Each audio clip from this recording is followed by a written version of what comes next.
सखरण मां सिंधियाना news network की reporter Mir Mohammad गिरी मूजिब सिंधी अदबी संघ के secretary Mohammad Hanif Soomro, तालका education officer Syed कुर्बान अली शाह, सीनियर उस्ताद मोहम्मद सलीम सुमरो और हमदर्द सपोर्ट प्रोग्राम के चेयरमैन काजी जावेद सनाई ते मुश्तमिल वफ़द अता चानियो म्यूज़ियम जो दौरो किया, जिते शाह अब्दुल लतीफ़ भिटाई की शायरी में ज़िक्र कयल सभी शयुनि के म्यूज़ियम के बानीकार अता मोहम्मद चानियो ॾेह तोड़े परडेह मां हथ करे सिंगारे रखियो आहे। इन मौके ते अता चानियो ॿुधायो त पाण जॾहिं टंडोजाम ज़रे यूनिवर्सिटी में DVVM जी तालीम हासिल करे रहियो हो, तॾहिं खेसि शौक़ जाॻियो त शाह लतीफ़ जी शायरी में ज़िक्र कयल शयुनि खे गॾु कजे। हुन ॿुधायो त हू लतीफ़ जे आशिक़ अॻु ई हो, बसि पोइ इश्क़ ऐं शौक़ खेसि म्यूज़ियम क़ाइमु करण ते मजबूर कयो।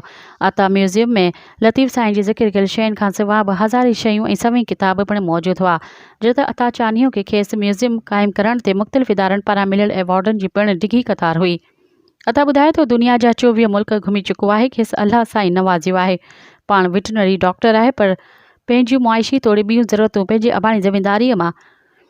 पूरियूं कंदो आहे। अता म्यूज़ियम जे मुआइने वक़्तु हुन जंहिं शइ जो तारीफ़ करायो पिए, उहो लतीफ़ साईं जी शायरी में करे ॿुधायो पिए, जिते मौजूदु साहस सखरन जे सेक्रेटरी मोहम्मद हनीफ सुमरो चयो त असांखे अता म्यूज़ियम जे दौरे सां जिते ॼाण हासिल थी आहे, उते रूहानियत पिणु हासिल थी। कोशिशि कंदासीं त ईद खां पोइ सखरन में भिटाई जी शाइरनि ते फ़िक्री वेहक घुराए उते अता मोहम्मद चानियो खां लेक्चर ॾियारींदासीं।